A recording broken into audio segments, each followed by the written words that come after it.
Então vamos começar agora com mais um episódio do nosso programa Podcast 50 a Mais. Eu e o Fernando Rocha, meu brother, e aí? Nossa, o episódio de hoje está fantástico. Temos um convidado fantástico que eu queria que você que tem mais proximidade com É o meu amigo, né? é seu amigo e também colega de profissão, né? Fotógrafo Não, como você, Doc. Nós já viajamos para lugares interessantes. A gente convidou aqui como é que você se define um fotógrafo de acesso à saúde, um fotógrafo de saúde, um fotógrafo de catástrofe? Qual que é a sua definição, André?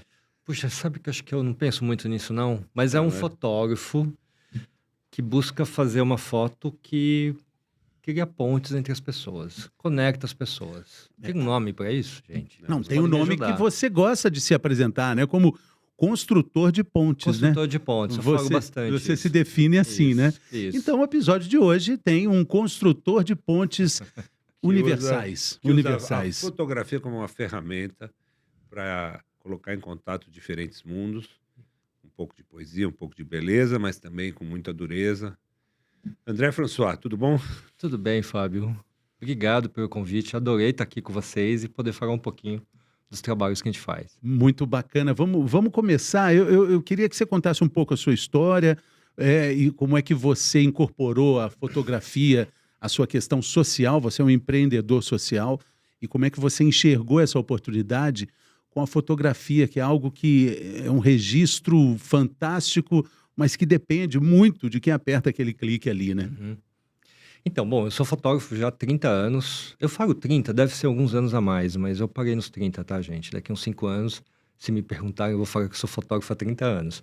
Então, mas no começo da fotografia, eu passei pela publicidade, fiz publicidade, que foi muito bom. A publicidade era muito exigente na parte técnica da imagem, mas eu vi que não era aquilo, né? Não fazia sentido aquele tipo de foto, viver daquilo para mim, né? Era um mundo muito vazio, na verdade. Aí eu fui pro jornalismo, achando que ia me encontrar, né? Então, no jornalismo eu ia fazer uma foto mais autoral, mais... Mas aí eu descobri que também não. Porque no jornalismo você tem uma pauta, alguém te manda fazer alguma coisa. Então, muitas vezes você já é muito dirigido. Então, eu também senti que não era por aí o meu caminho. E, em paralelo a isso, eu sempre fui muito sensível com questões sociais, assim, de olhar e muitas coisas me incomodarem, eu querer fazer alguma coisa e não saber o que fazer, aquele calor dentro da gente que dá, né, em todo mundo, a gente não sabe o que fazer. Eu acho que a Imagem Mágica, que é essa organização fundada por mim há 25 anos atrás, ela foi a fórmula e a maneira de eu poder criar um tipo de fotografia que eu acredito, que é uma fotografia de questões sociais, que depois virou de saúde, eu me especializei em saúde, vamos falar daqui a pouco, mas que eu percebi que qual era a foto que eu poderia fazer, qual era a história que eu podia contar, que ela de alguma maneira pudesse provocar uma reflexão. E eu decidi que isso era o meu papel de fotógrafo, só isso, né? Então, não trabalhar para jornal, não trabalhar para nenhum meio, e divulgar essas imagens através de livros, através de exposições, doação. Eu dou muita foto, né? Hospitais, médicos que querem, às vezes, fazer uma palestra ou falar de um tema específico. Organizações como Médicos Sem Fronteira, ONU, Organização Mundial de Saúde. Então, assim, normalmente eu cedo essas imagens. E isso me deixa realizado, porque eu vejo a minha fotografia sendo usada de uma maneira que falo, legal, estou fazendo a diferença. E é muito bacana porque a gente tem no episódio de hoje, né, um médico que faz parte de um trabalho também com essa mesma vertente, com esse mesmo DNA, que também é fotógrafo, o Dr. Fábio Atuy, e o André François, que eles inclusive são grandes amigos e trabalharam juntos em momentos muito difíceis, né? A gente se encontrou, acho que a primeira vez, em Pari Cachoeira, era uma região do Alto Rio Negro, e ele estava chegando lá para conhecer, eu também já estava no começo ainda, e a gente trocou muita figurinha, eu gostei muito do trabalho dele, e fomos juntos, já fomos para o Yanomami juntos, já fomos para Caiapó junto. Sim, Não sim, nos encontramos no Haiti, mas quase. sim. Ele bateu a foto de umas meninas do Haiti, eu fui levando as fotos que ele bateu para as meninas, que era de um orfanato ali no Haiti, que eu até Foi muito lindo isso. tenho uma foto das meninas carregando a foto dele. Elas nunca tinham uma foto dela, ele imprimiu e plastificou uma foto grandona, foi muito legal, né? Sim, sim. E agora, recentemente, a gente estava na Baleia, quando Praia da Baleia. aconteceu o desmoronamento, e por um acaso, pela minha natureza de cirurgião, eu fui para o atendimento, logo no começo da manhã, e estava atendendo, dali a pouco chegou o André. Curiosamente, ele não levou a câmera. Apesar de você ser um fotógrafo de saúde, apesar de você ser um fotógrafo que foi para o Haiti, pro tsunami, que fotografa catástrofes, por que você não levou a câmera? Pois é, Fábio, você sabe que... Porque primeiro eu me senti uma vítima no começo, né? 2h30 da madrugada, a casa que eu tinha alugado na Barra do Saí, no morro, começou a cair. Então eu tive que sair da casa, fiquei na rua com a família até o sol nascer. Fiquei preso porque era aquela estrada que leva para o morro entre a Baleia e o Saí. Então a estrada que volta para a Baleia e para o Saí tinha caído, então a gente ficou preso. E eu estava tentando entender o que estava acontecendo. Eu não sabia de toda a tragédia que estava acontecendo lá na cidade. Mas aí, 6 da manhã, o pessoal das outras casas que não tinham caído, porque muita casa tinha caído mesmo, começaram a abrir uma estrada em paralelo. E aí eu falei, turma, nós vamos sair daqui, mas primeiro eu vou ver se essa estrada a gente passa e eu vou arrumar um lugar pra gente dormir, porque a gente não tem onde dormir e é isso. E eu saí, consegui sair lá da vila, passei pela vila e eu fui batendo de casa em casa e falando, moçada, tô eu, 6 pessoas e um bebê de 9 meses e a gente tá desabrigado, posso dormir na sua casa? E eu fui fazendo isso até... E aí eu cheguei a um ponto que atrás do Tchê, conhece o Tchê, o restaurante? Tinha um casal que morava da região e que cuidava de uma pousada. Eles falaram, tem um quarto sobrando, André, pode vir. Falei, fechou. Volto daqui umas horas que eu vou resgatar a família agora. E aí eu voltei, peguei a família, levei pro quarto. Quando eu olhei que estava tudo certo, que é o que você falou, Fábio, antes até da gente começar a entrevista, né? Eu vi que estava tudo certo, falei, pronto, minha família está segura, temos comida e água para 2 dias, e agora? E o casal que estava na pousada, eles choravam muito, que eles falavam, a gente acabou de saber que a gente perdeu o fulano, o cicrano. Eu falei, o que está acontecendo? Eu falei, do outro lado da pista aqui, tá uma tragédia, muita gente morta, muita gente chegando. E eu estava com um amigo meu, Ricardo, médico.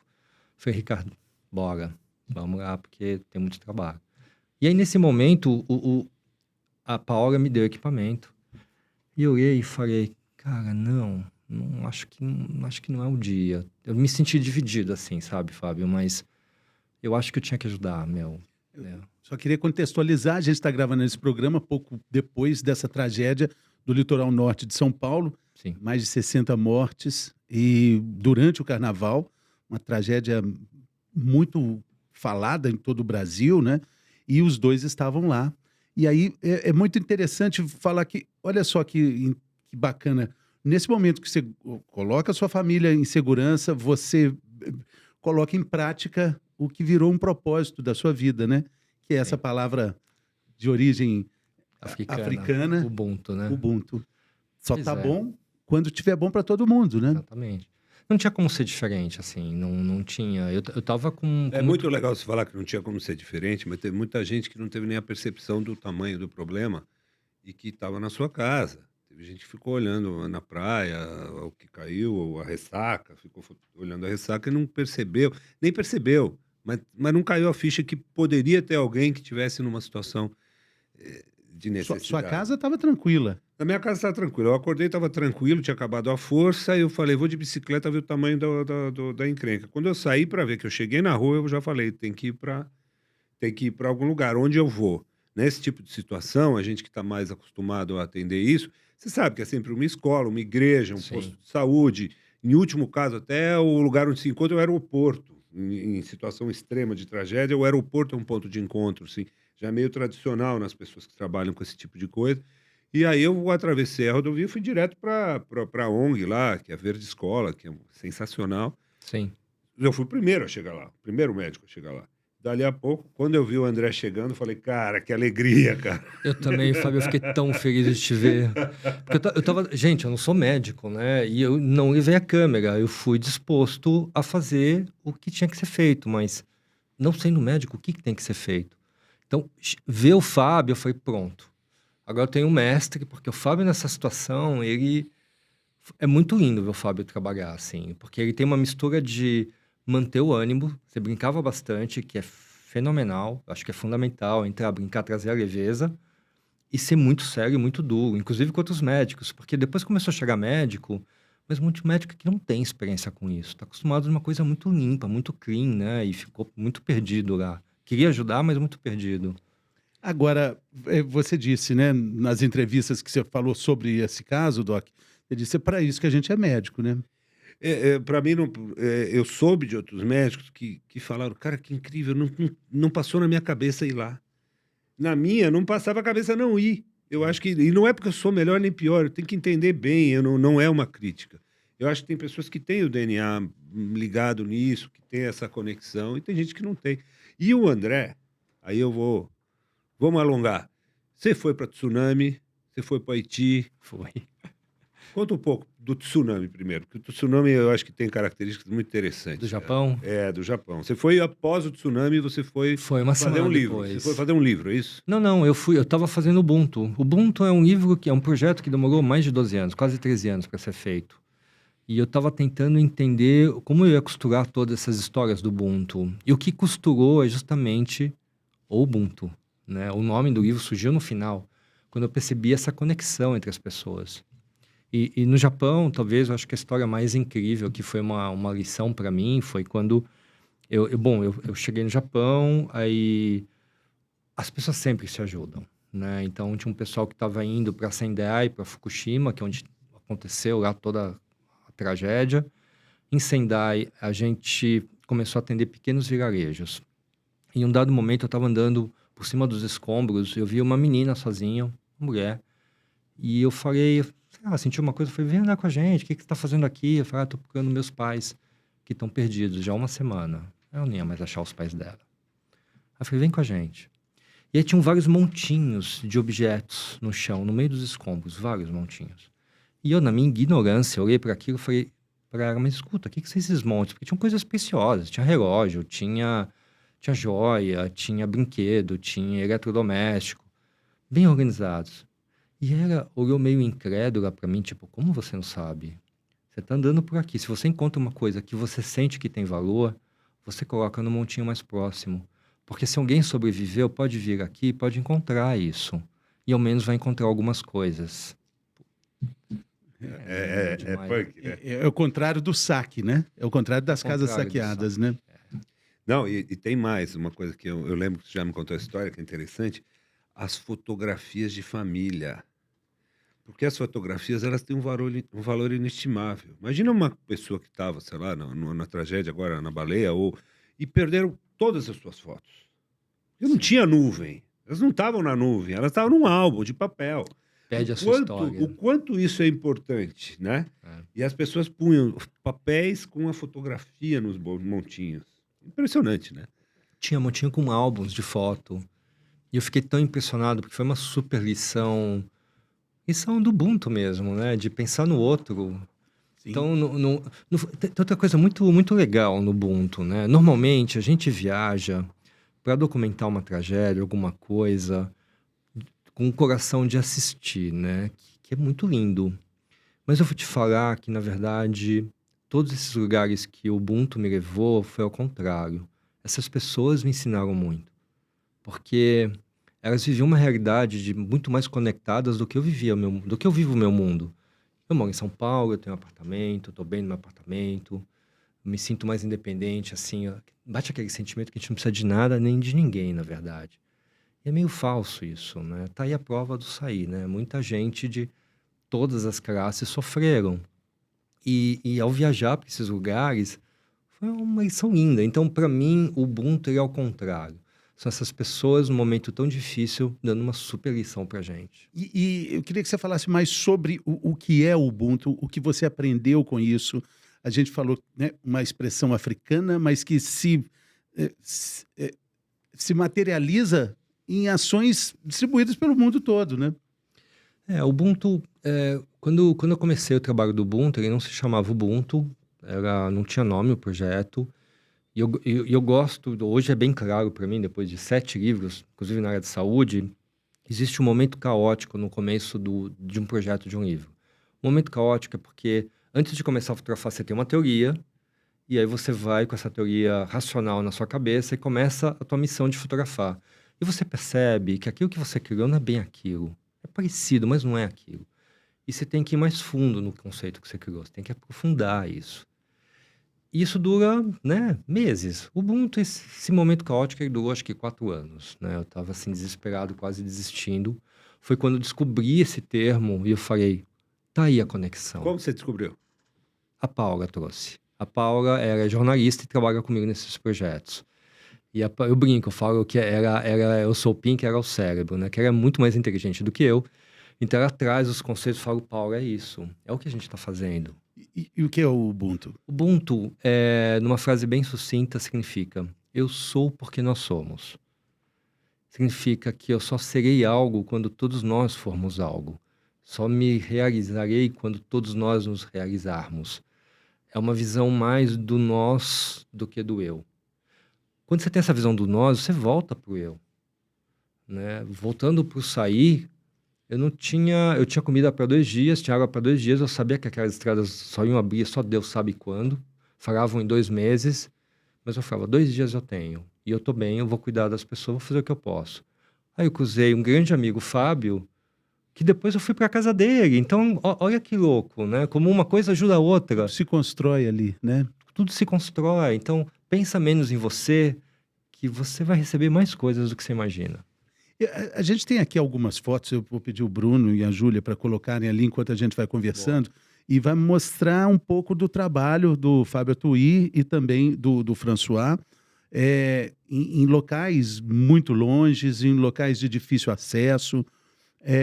Queria que vocês fossem comentando um pouco sobre isso. Esse é um menino, ele tomou uma picada de jararaca, ele perdeu a perna. Perder a perna na cidade dá trabalho, mas perder a perna no mato praticamente você invalida a vida da pessoa. É muito difícil caminhar no mato, com toda a irregularidade que tem no chão. E os expedicionários da saúde, né, a nossa organização abraçou ele, trouxe para Campinas, fizemos uma prótese ultra leve, ultra moderna, que dava para ele nadar no rio, brincar. E o mais legal é que ele estava super assustado, e o médico foi instalar a prótese, botou o pé em cima da mesa e mostrou que também tinha prótese. Ele ficou, foi super legal. Essa eu não sabia. O Silas, esse é o Silas. Esse é o Silas. Esse é o Silas. E você Essa sabe- foto de baixo para cima é muito boa, né? Mas essa foto levou dias para ser feita. Primeiro, eu chegava pro Silas e falava, Silas, tinha um rio indo na frente, né? Falava, Silas, vamos no final do dia apostar uma corrida. Você tem uma perna, eu tenho 2. Eu vou te dar um cacete nesse rio. E ele olhava para mim, assim, sentindo desafiador. Falava, vamos. Aí, no final do dia, às 5 horas, a gente ia pro rio. Ele arrancava a perna, jogava a perna, entrava. E eu, veiaco, né? Óbvio que o Silas me dava um cacete no rio, né? Quando eu ia dar 3 braçadas, ele já estava do outro lado rindo da minha cara. Mas eu queria fazer essa foto. Aí depois a gente brincava e eu ia por debaixo da água e eu tentava fazer a foto e não conseguia engolir a água. Aí eu olhava no final do dia e falava, não saiu. Aí no outro dia, Silas, hoje eu vou ganhar de você. E tá perfeita a luz, né? Chegando ali, né? Nós temos uma foto também de uma cirurgia sua, né, Doc? Eu não sei. Será que vai aparecer Tem uma ali? foto do Fábio. O Fábio tá em muitos dos meus livros, né, meu? Primeiro ele é bonitão, né? Aí fica difícil, mas... E Aqui, ó, essa aqui é muito bacana, essa aqui, ó, que tem o pajé e o centro cirúrgico no fundo. É muito legal isso. quando vocês chegam num lugar assim, é inevitável aquela sensação de você estar enxugando o gelo, que tudo que você faz não dá para resolver, apagar um incêndio com uma xícara de água? Cara, nunca passou na minha cabeça isso. Pra mim já passou, Fábio. Eu tive uma crise numa época, quando teve o genocídio em Ruanda, eu queria ter ido, mas eu não tinha maturidade, eu não tinha estrutura, eu acabei não indo. Só que aí me veio um pensamento, falei, o que adianta? Né? Eu tenho até hoje isso, um sentimento de que, no fundo, as coisas são do jeito que elas têm que ser. Tá tudo certo, na verdade. Não tem nada errado. E aí eu falei, pô, mas se tá tudo certo, por que eu vou lá querer documentar e querer mudar alguma coisa com a minha fotografia? E aí depois eu me incluí nessa equação. Falei, não, tá tudo certo e tá tudo certo. Existe um cara maluco que quer ir fotografar. Então vá fazer o que você tem que fazer sem pensar o quanto que isso vai voltar. Isso vai voltar, né? Não pensa muito. Mas eu fiquei numa Eu época não da minha sei, vida não sei abalada. se é minha formação como médico, mas nunca passou na minha cabeça. Talvez porque eu enxergue o indivíduo como todo. Eu posso não estar resolvendo um problema de todos, mas estou resolvendo um problema daquele todo, daquele indivíduo. Sim. O Do aqui melhor que eu agora. posso. Então, né? A minha visão é muito mais restrita, é muito mais fechada no foco de uma pessoa de Sim. cada vez. E aquilo ali, e aquele é o mundo, né? Aquele é Ele o universo, né? ele é o meu todo, né? Eu estou falando isso porque um dos livros do André está aqui na mesa, é A Curva e o Caminho. Ele fala do acesso à saúde no Brasil e tem uma analogia muito bacana. Você fala nas suas palestras, né? Tem um estudo que mostra que a cada dólar investido na prevenção, na saúde primária, corresponde a 5 dólares de economia com Exatamente. outras doenças mais importantes, né? Exatamente. Eu acho que cada vez mais eu estou entendendo a profundidade disso, né? Do que você é o que você come, você é onde você dorme. Eu acho que a gente usa o sistema de saúde de uma maneira ainda... A gente delega para o outro a nossa saúde, né? A gente devia se apropriar mais da nossa saúde.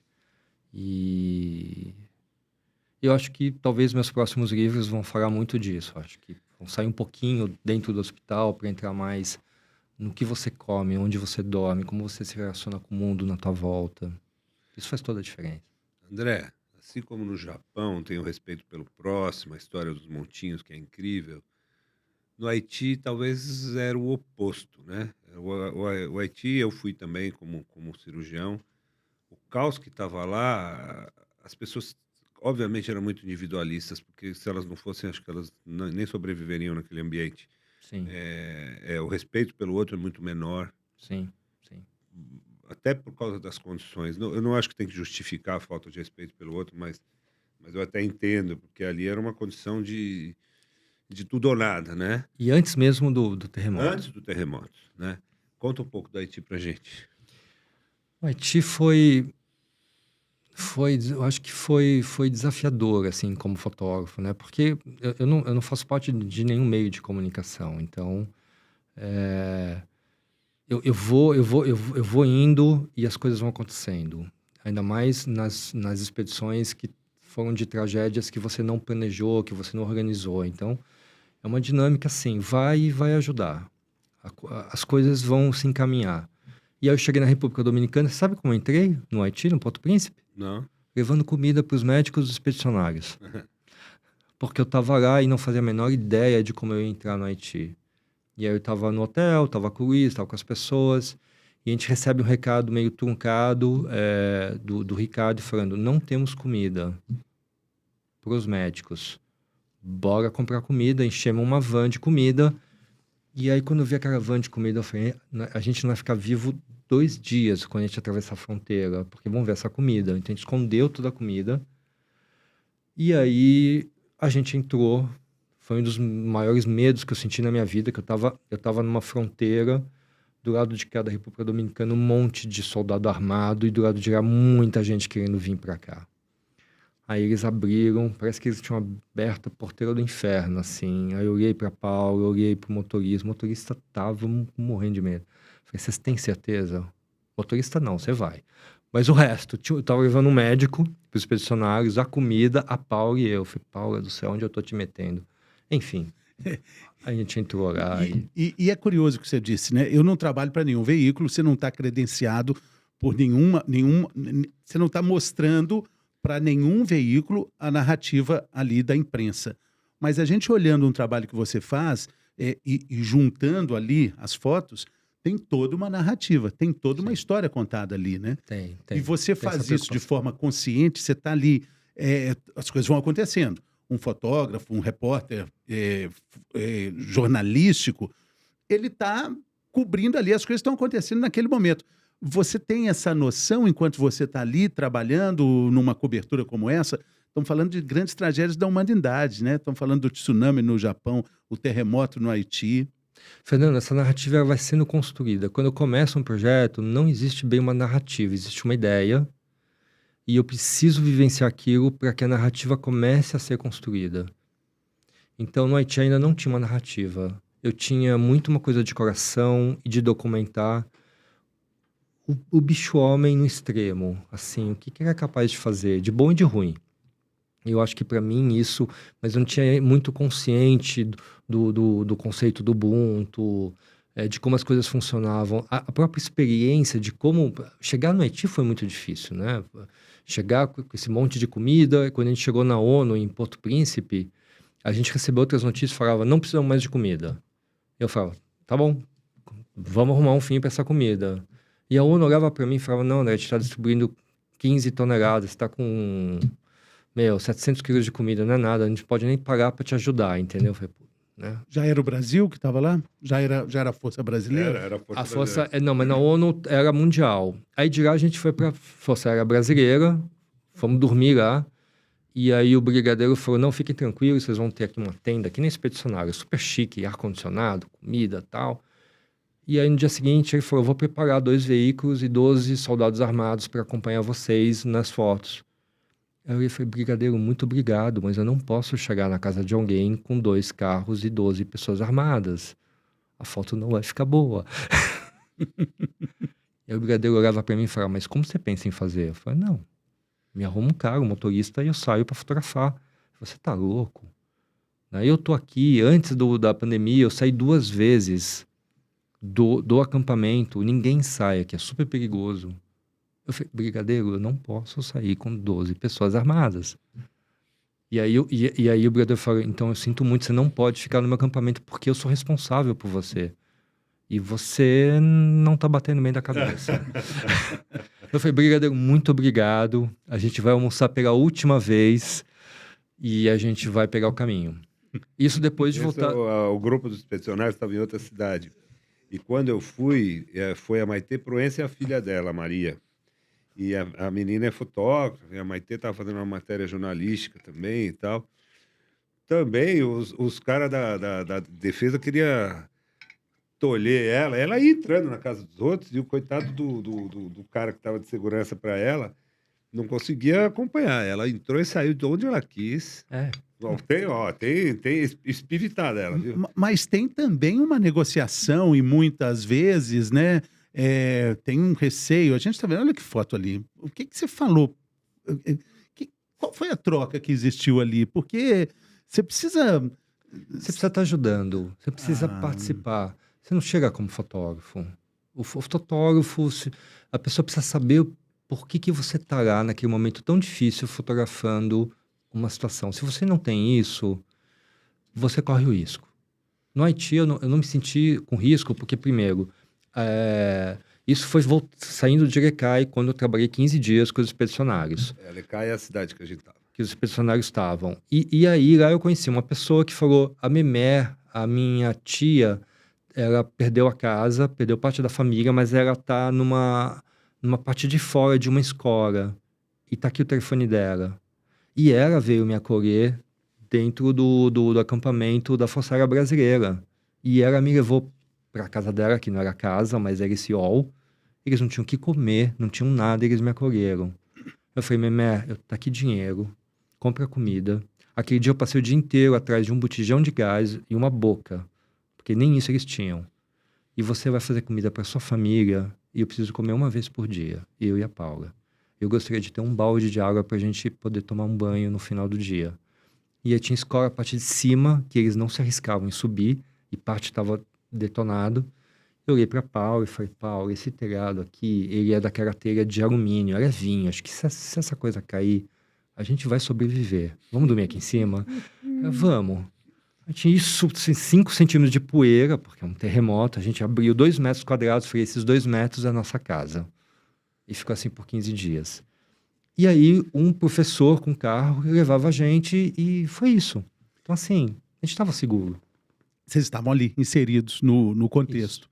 Isso. Muitas pessoas têm medo da foto ali.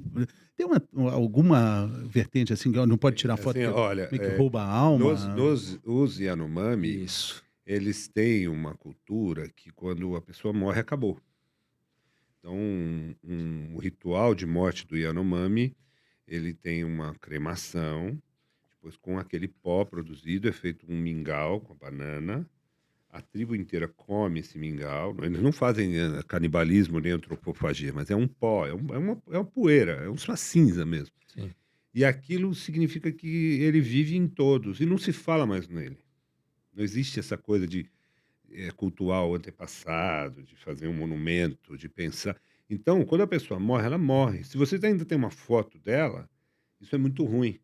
Então, no Zé Yanomami, se você pegasse a câmera lá, é capaz do cara tirar o facão na hora. Eles não gostam, né? Eu cheguei eu estava com a câmera na mão, eles tiram o facão.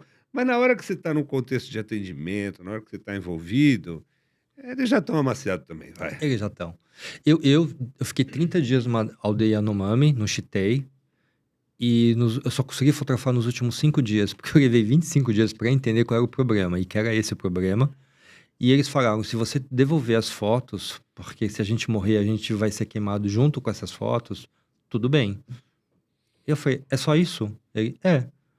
Combinado, eu vou mandar todas as fotos que eu fizer. E eu já fazia isso, né? A gente fez lá no Haiti e tal, as pessoas gostam de A receber. diferença é que eles queriam que você mandasse todas as fotos. É, Eles estavam Eu mandei falando dos todas. negativos também. eu mandei né? muitas fotos. Não, eles são mais mas é que simples. assim, já está amaciado, né? Eles sabem já. Agora, é cultural, né? Ele não cultural. gosta de ter uma Eles foto. não gostam. Não gosta. Essa foto que vocês estão mostrando, ela foi no Lesoto. O Lesoto é um país pequeno, incrustado entre a África do Sul e Moçambique. É um país de altitude. E é um dos índices de HIV mais altos do mundo. Chega, em algumas regiões do Lesoto, a 60%. Tipo, você vê 2 pessoas, 10 pessoas, 5 estão contaminadas. E lá a gente trabalhou com os Médicos Sem Fronteira. E tinha tido muita nevasca. Então era um momento onde o MSF não estava conseguindo mandar os medicamentos. Então, via rádio, eles conseguiram conversar e falaram, vamos se encontrar no meio do caminho. Vocês vão caminhar quase 2 dias, essa turma, e a gente vai chegar ao máximo que a gente conseguir. E no meio disso, a gente vai entregar a medicação para vocês. E foi esse o dia de trabalho. Então, essas eram pessoas que tinham caminhado 2 dias para poder se encontrar com o MSF e pegar os medicamentos. E aí a gente tava lá ajudando, né? Paulinha tava lá organizando, porque era super organizada, eu não tenho essa capacidade. Mas ela tava lá organizando os remédios e distribuindo. Então, quando você tá trabalhando, você tá fazendo, você fazer uma foto não tem problema, né? Você conversa, você brinca, tá tudo bem. Você está inserido ali no contexto, né? A nossa produtora Júlia Bandeira, que também é fotógrafa, que adora o seu trabalho, que também é uma expedicionária de alma, ela separou um material super bacana falando de um trabalho que você fez também em Minas Gerais, São Tomé das Letras, né? Sim. Foi aí que começa essa sua percepção de achar que, poxa, eu posso aqui, de São Tomé das Letras, mostrando ali aquela região, né? O povo que trabalha nas pedreiras lá, tem uma exploração muito grande ali com aquela população ali, né? Tem. Aquela famosa pedra São Tomé das Letras Que a gente conhece. que a gente conhece, ela vem realmente de São Tomé das Letras, né? Vem. E dá para imaginar que tem uma exploração grande de mão de obra infantil, de trabalho de Sim. velhinhos ali, né? Sim. Eu acho que o primeiro livro que eu consegui fazer, o primeiro livro da minha vida foi o livro de São Tomé.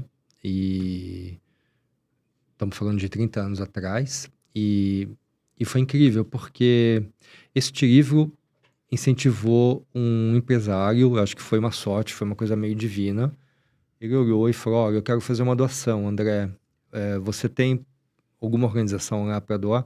Eu não entendia nada de ONG, não fazia a menor ideia o que era isso, assim. Era uma época, estamos falando de muitos anos atrás, né? Não tinha muito acesso a isso.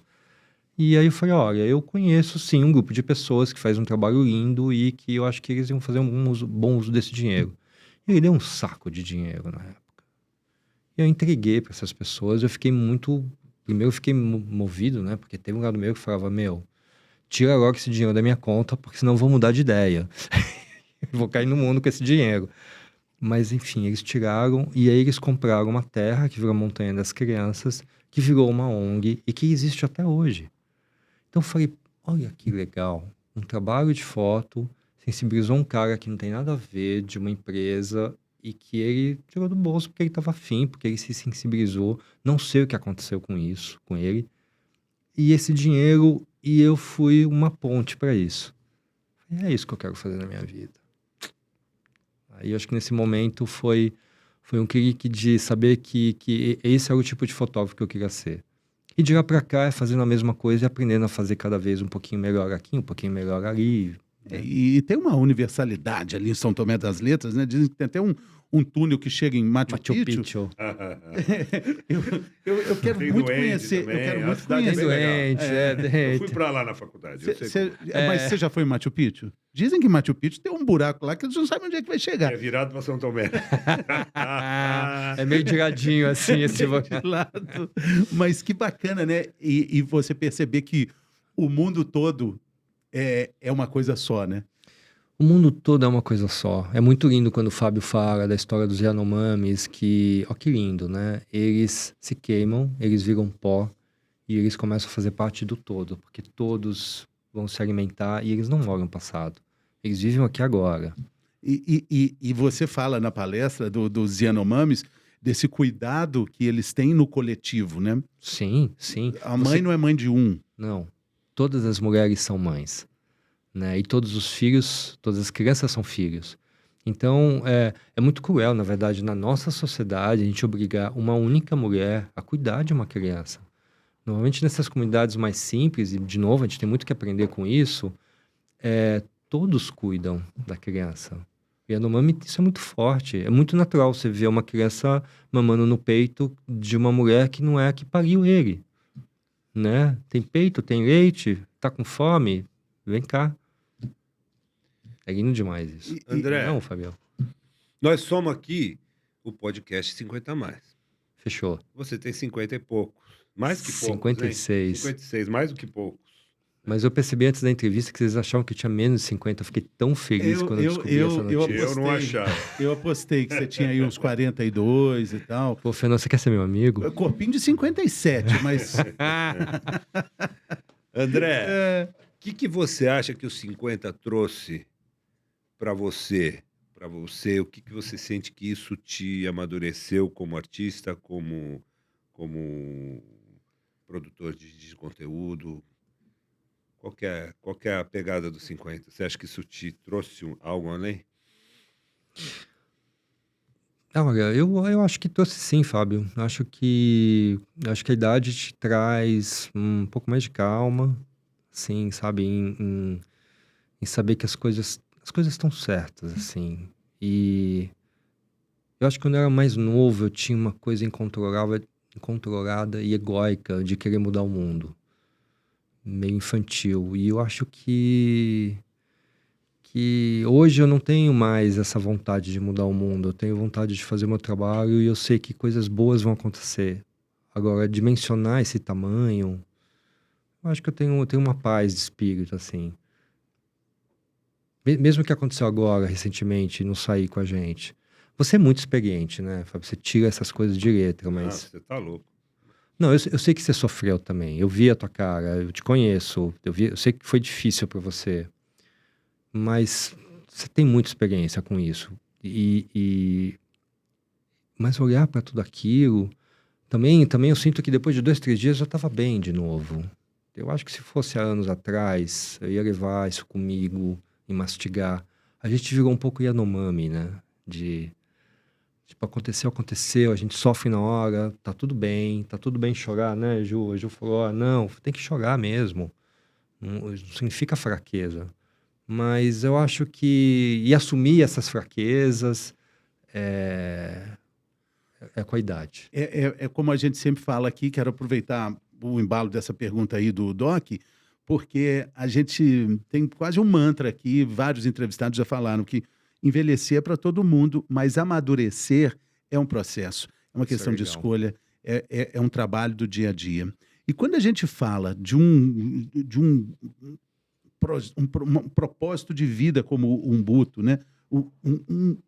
Você só é feliz quando todos são felizes, eu sou porque nós somos. A gente está falando de propósito, que é uma palavra tão falada, quase que banalizada, né? Parece que você tem que encontrar um propósito. Aí a gente olha para você, né? Nossa telespectadora, nosso telespectador, olha e fala, não, eu queria ter um propósito de vida, mas eu não tenho ainda. O que você diz para essa pessoa? Porque você já encontrou o seu, né? Fica mais com ela mesma, né? Se ela olhar para dentro, ela vai encontrar.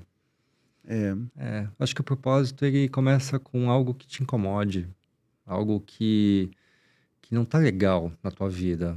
E pode ser qualquer coisa, gente. Eu gosto disso que eu faço. O Fábio é médico. O propósito de alguém pode ser cozinhar com amor. Pode ser tanta coisa, né? Eu aconselho as pessoas a encontrarem propósitos legais para cima, que a vida fica muito mais gostosa, assim, né? Essa definição, né, de que eu sou porque nós somos, é muito legal, né? Eu acho Você incrível. entender isso na prática, né?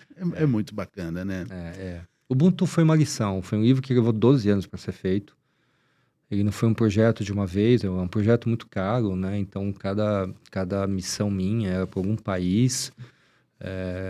São viagens longas. A viagem com o Haiti foi uma viagem curta, 30 dias. Quer dizer, pareceu que eu fiquei 5 anos lá, né? Porque o Haiti foi tão intenso.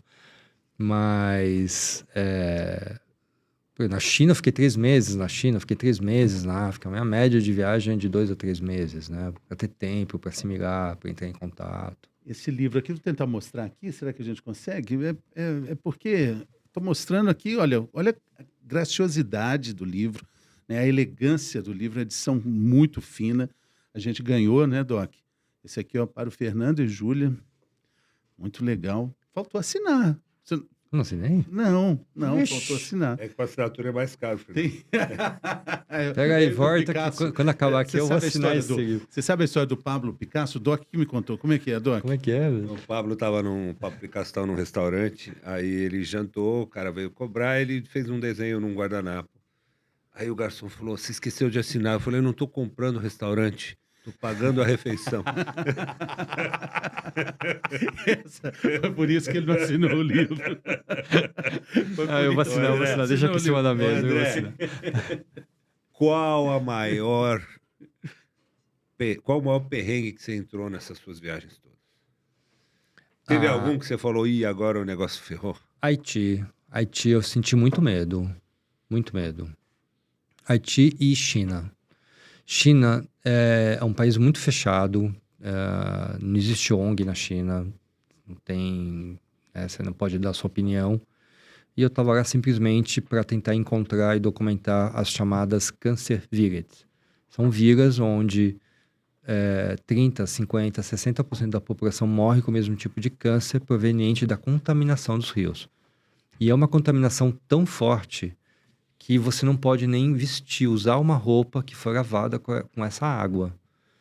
E a China é um país que é muito barato você produzir lá, porque ela não contabiliza no preço dos produtos o fator humano e meio ambiental, né? Então, fica barato mesmo você desenvolver uma coisa na China.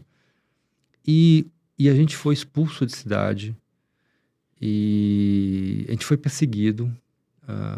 Por mais de uma semana, eram 2 carros e 4 pessoas. E eu fiquei com muito medo porque quando a gente chegou na China a primeira semana, eu fui tentar falar, a gente encontrou um representante do Greenpeace. O Greenpeace estava de forma clandestina na China, então o escritório deles não tinha, eles ficavam mudando de hotel. E ele falou assim, olha, vocês vão ficar 2 meses, há grande chance de vocês serem perseguidos. Mas tomem muito cuidado, se vocês forem perseguidos por gente fardada, é tranquilo. Vocês não correm risco de vida. Se vocês forem perseguidos por gente não fardada, é problema. E a gente foi perseguido por 4 pessoas não fardadas. Então... Como é que você entendeu que estava sendo perseguido? Não, porque era quase explícito. Eles viajavam com a gente nos carros de 2 carros, 4 pessoas, 2 em cada carro. Eles pagavam no mesmo hotel. E eles dormiam e eles não nos abordavam. Eles entravam num quarto, vasculhavam as coisas, depois arrumavam. Eles estavam... Era assintoso, então, né? Não era nada... Não, o governo Bom dia, boa noite? Não. E eu não consegui falar porque eu sou muito brincalhão e sou cara de pau, mas eu tava com muito medo, na verdade. E eu falava... Não aguento, e esse estresse dia após dia. E aí depois eles sumiram e a gente foi expulso numa cidade, tipo... De chegar a polícia no hotel e falar, a gente tá convidando vocês para saírem da cidade. Eles têm uma coisa muito polida para te falar, né? Eles não são agressivos. Eles são, mas tipo, quando eles decidem usar agressividade, vai ser na polidez, assim, vai ser daquele jeito bem educado.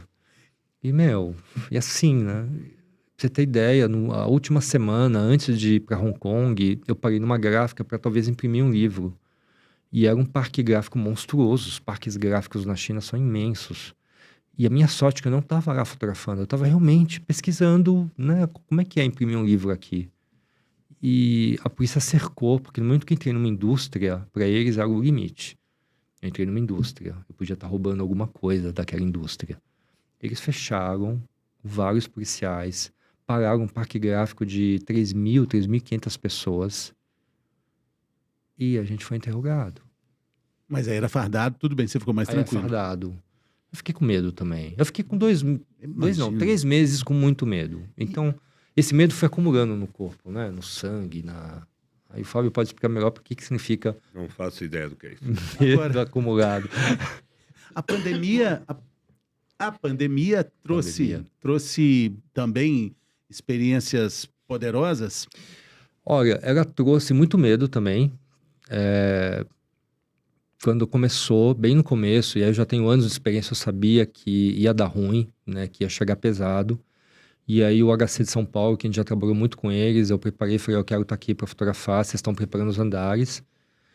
Aí eu falei, André, tá bom, então, olha, dá mais 3 semanas, você começa na segunda, eu acho que vai ser um bom momento. Nenhum jornalista podia entrar, conseguiu entrar. E eu, apesar de ser como jornalista, não era para nenhum meio de comunicação. E aí foi chegando na segunda, eu lembro que o final de semana antes, eu tive até diarreia, gente, que eu falei, quem foi o imbecil que deu a ideia de entrar no hospital agora para fotografar? Eu com 54 anos, falava, quem foi? Quem foi, né? Então, assim, eu me xingava muito, né? E eu fui porque tinha combinado, porque eu tava cagado. Essa é a palavra, desculpa aí, gente, mas essa é a palavra. E aí a gente foi, mas foi mais tranquilo do que eu imaginava. E foi lindo também, né? E de novo, eu sou porque nós somos. Pensa que eu entrei, a Imagem Mágica, a organização que eu trabalho, ela tinha mais 3 meses de vida, porque todos os projetos pararam, todos. Lei Rouanet, tudo parou. A gente tinha vários projetos para a escola, porque a escola estava fechada. E eu olhei e falei, gente, tudo bem, daqui 3 meses a gente decide o que vai fazer. Agora eu tenho que ir lá fotografar. E na primeira semana dentro do HC, eu percebi que uma das coisas mais tristes que teve dentro dos convidários não era nem as pessoas morrerem, mas era morrerem sozinhas, isoladas do mundo, sem poder ver a família, sem a família saber. E isso eu vi e os médicos me relataram. E aí a gente pensou em criar um projeto de conexão. Então, levar a equipe da Imagem Mágica que já estava acostumada a trabalhar no hospital para conectar o paciente com o familiar. Coisa simples, gente. E aí, quando a gente fez isso no HC, e a gente ajudou a criar um protocolo, porque em dado momento aí, porque médico é muito chato, né? Tipo, os caras muito sério para trabalhar, e aí começaram a proibir, porque achavam que não tinha que fotografar. Aí a médica Ana Cláudia Arantes entrou, aí mudou uma lei, não sei das quantas. Tem toda uma questão politicagem. Ana Cláudia Arantes, que em breve estará aqui conosco, né? Ela é fantástica. Tragam... Diz que tá, amiga minha também. Fechou. E aí foi que aí a gente criou isso, e todas as empresas que já tinham financiado os projetos de escola falaram, não, muda, vamos fazer nos hospitais. E de lá para cá a gente atendeu mais de 50, 60 hospitais, perdi as contas, fazendo esse trabalho. Então, de novo, assim, você vai fazer uma coisa, quando você vai ver, o mundo conspira para você, né? Te ajuda. Caminha, né? A coisa se resolve. Eu queria que você falasse um pouco da foto colorida e preta e branca. O livro aqui reúne as duas categorias, né? E um jeito de comunicar que uma tem e que a outra tem de outra forma. O Ubuntu, eu acho que ele é o primeiro livro mais autoral, assim... Todos os livros são, mas o Ubuntu, ele é muito forte, assim, a narrativa é muito diferente. Eu quis criar uma narrativa mais criativa, e ele é um livro para você... Ele não é um catálogo de fotos. Ele é um livro para você ler as imagens. Então, quando você chegar em casa, leia, comece a primeira imagem. Tem um porquê quando começa com as árvores, porque as árvores, no fundo, elas são muito sábias, e elas conversam entre si através das raízes. Então, elas são muito mais conectadas do que a gente imagina. Vou mostrar as árvores aqui, ó. Olha aqui.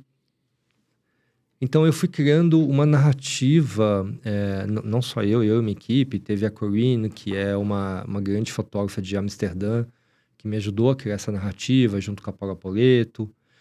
E aí, o que acontece? Num dado momento, as fotos PBs, ela te mostra uma tragédia, mas parece que isso acontece lá, não é aqui comigo. E a cor no Covid o Covid uniu todos nós, né? O Covid nos aproximou numa tragédia única. Pobres, ricos, tua opção sexual, tua opção, enfim, várias questões caíram por água abaixo e nos uniu pela sobrevivência de não ser contaminado.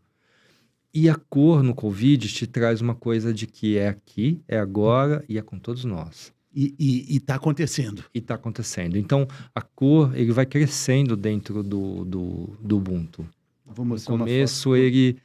ele tem menos cor e a cor ela vai entrando, então ela vai te trazendo essa narrativa de urgência. Olha essa aqui da vacina. Da vacina, uma médica sendo vacinada. Que legal, hein? Essa cor aproxima demais, né? Essa cor com essa cor do jaleco médico também, né? Que Sim. virou uma identificação também, assim, né? E o Ubuntu, depois de você ler ele pelas imagens, você pode ler, que aí muda o papel, e você lê as histórias. Aí tem um pouco de diário, como foi fazer algumas fotos, como os países que a gente foi, o porquê que a gente foi. Eu acho que aí são quase como 2 livros em um só. E os planos para o futuro? Pro Para onde nós futuro... vamos agora? Puta, pra onde a gente vai agora? Pra onde você vai, Fabião? Eu vou para o Yanomami logo mais. Eles estão precisando mesmo. Então, eu não sei, eu tô mudando um pouquinho. Acho que eu aprendi tanto com coisas de saúde. Eu acho que eu queria falar de saúde fora dos hospitais agora. Eu tenho muita vontade de entender a saúde antes de você ficar doente, antes de você precisar de um médico, de um hospital. E eu tenho pesquisado muito isso e eu não sei ainda como colocar isso num projeto fotográfico, né? Então, muito relacionado com a saúde mesmo. A saúde pela saúde, não a saúde pela doença. Talvez, poxa... Estou aceitando sugestão, inclusive. Então, viu, você gente? sabe uma coisa que me intriga? Como é que o Brasil, com essa potência que nós somos e temos, né? É um dos campeões de inatividade física. E como a inatividade física é um motor de tantos outros problemas, né? Muitos. Tanto espaço que a gente tem para nadar no rio, para ir para o mar, para caminhar na praia, na praça, Sim, e a gente não faz nada disso, e aí a obesidade só aumenta, né? sim. Realmente é um paradoxo, né? Pois é, isso tem me encantado muito. Eu tenho olhado muito para a natureza também. Eu acho que em algum momento a gente se distanciou da natureza, a gente se acha um pouco superior. Eu me sentia meio superior, assim. Eu tô aqui, a natureza é embaixo. E eu acho que isso vem com a idade também, assim. Parece que eu venho sentindo que eu sei cada vez menos. E parece que as coisas procuram vocês, né? Porque vocês estavam agora no carnaval e de repente, olha só, Eu você tá tava falando de férias com a natureza, você tá- família, né, meu? André, vamos levar o Fernando com a gente pro mato. Vamos ver se ele Vão, vai. eu sou doido para ir num Uau. expedicionários. É incrível, vai mudar a sua vida. Vamos com a gente no Xingu Mais Catu, eu te levo. Vai mudar a sua Eu vida. gostaria Você vai muito. gravar o Vamos sim, podcast vamos lá. fazer um podcast lá, vamos. Eu acho, É. eu acho. Leva a Ju para fazer as fotos também, né? Aí, Jô. Leva aí todo o pessoal de técnica aí. Leva o Bruno, o Will. É muito, muito legal essa associação. O que vocês acham? O que a fotografia tem que mistura tudo isso, né? Porque você poderia fazer o que você faz sem tirar foto, mas você tira foto, você tem fotos ótimas. E você poderia ser um empreendedor social, até trabalhar com a imagem, mas não ser exatamente um fotógrafo. Mas é a fotografia que une vocês dois, por exemplo. E a Júlia, nossa produtora aqui, eu não sei se eu falo primeiro minha mulher e produtora, o que fala primeiro? Se fala que é produtora... Tem um amigo que fala que a primeira coisa que tem que falar é o que ela é mesmo, depois fala que é mulher. Mas, enfim, também fotógrafa. O que vai ser melhor quando você voltar para casa? É o Jaime. O Jaime fala assim, minha sócia e mulher... Não, assim, não, minha mulher e sócia. É o maior problema se ele inverte a ordem, sabe? Mas, enfim, vamos lá. Fotografia como quase que um elo de ligação nisso tudo, né? Na ação social, no olhar, no que se faz. Parece que a fotografia ampara tudo isso. Tem uma É engraçado que a fotografia ela é uma imagem congelada, é um ponto de vista. E conforme foram se desenvolvendo os filmes, até 3D, isso, aquilo, e equipamentos de captura, se supôs que não, fotografia está condenada. Agora nós vamos ter filmes, né? Nós vamos na realidade, na minha opinião, eu acho que na maioria das pessoas, tanto que ainda a fotografia continua, o filme é outra coisa. A fotografia é uma coisa, o filme é outra coisa. O filme não é uma evolução da fotografia. É outra Então, coisa. assim, na fotografia você tem uma coisa pessoal, íntima, momentânea. Eu acho que isso é bem interessante. E mais ainda, quando a gente pega hoje com um bom celular, qualquer pessoa pode fotografar. E o que diferencia um fotógrafo, sabe quando alguém chega e fala assim, olha, eu bati essa foto, podia ir para um concurso. De repente até podia, às vezes é uma foto maravilhosa. Sim. Mas o que acho que une o trabalho e faz o André ser quem ele é, vocês ficaram brincando que eu sou fotógrafo. Eu não sou fotógrafo, eu gosto de fotografar.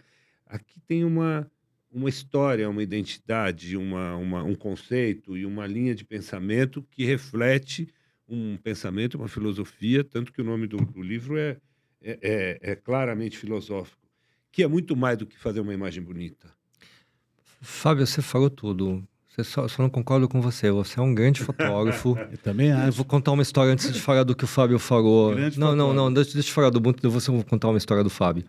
É isso mesmo. Eu acho que o que difere o fotógrafo é a exaustão de você tentar contar uma história. Eu acho que esse é o desafio para os fotógrafos agora que estão fazendo livro, porque realmente você pode fazer uma foto incrível com um celular, com qualquer câmera. Tem gente que fotografa e faz umas fotos que fala, nossa, eu não saberia fazer essa foto. Então é menos uma foto incrível, mas assim, qual é a história que você quer passar? Acho que isso é super importante. E eu vou contar a história do Fábio. Você sabe que a primeira viagem com o Fábio eu fiquei muito irritado com o Fábio. Eu fiquei irritado porque ele tinha uma câmera incrível. Era uma 5D da Canon, Mark II. Eu tinha minha Nikonzinha e eu não gosto de flash. E quando eu fotografava com ISO alto, fazia uns grãos enormes.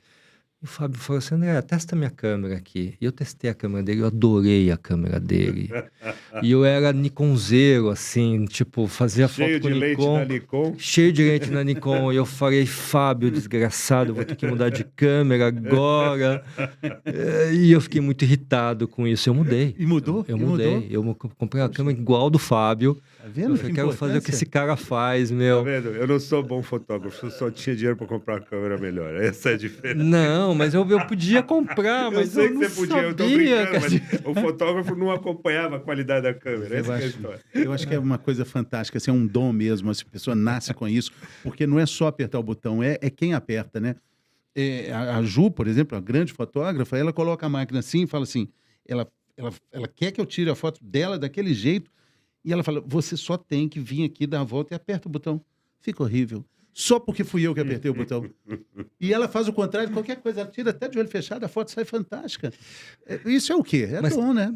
O Bresson falava que alinhar o coração, o olho e a lente no momento decisivo. É algo que não se explica. Pronto. Fotografar com o coração. Mais ou menos quando vocês viajam juntos, pensa o lado positivo. Você deve ter fotos muito lindas tuas que ela fez de você. E ela não. E ela deve ter fotos horríveis feitas dela, assim. Tipo, ela deve ficar muito chateada. Mas você fica bem. Para cada foto horrível, eu tenho que tentar 57 vezes. E dá um trabalho tremendo.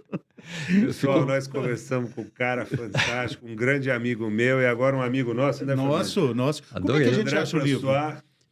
Na Amazon vocês encontram o livro. É o único lugar. Deve ter outros que eu não sei aqui, que eu não vim preparado para dizer para vocês onde tem para vender, mas com certeza na Amazon vocês encontram o livro. Acha no Google e pergunta onde compra que você vai achar. Foi muito bacana, né, Doc? Foi, não Foi foi? muito Divertido. legal. Já Valeu, passou André. uma hora, gente? Passou. Que coisa. Foi André, um prazer muito estar aqui legal, com vocês. viu? Alegria. Sucesso e volte sempre. Ó, Claro. curte aí, podcast 50 a mais, aperta o sininho, faz tudo isso, porque se eu não falar isso, depois eu apanho quando terminar. É isso aí, gente. Valeu, pessoal. Valeu, obrigado.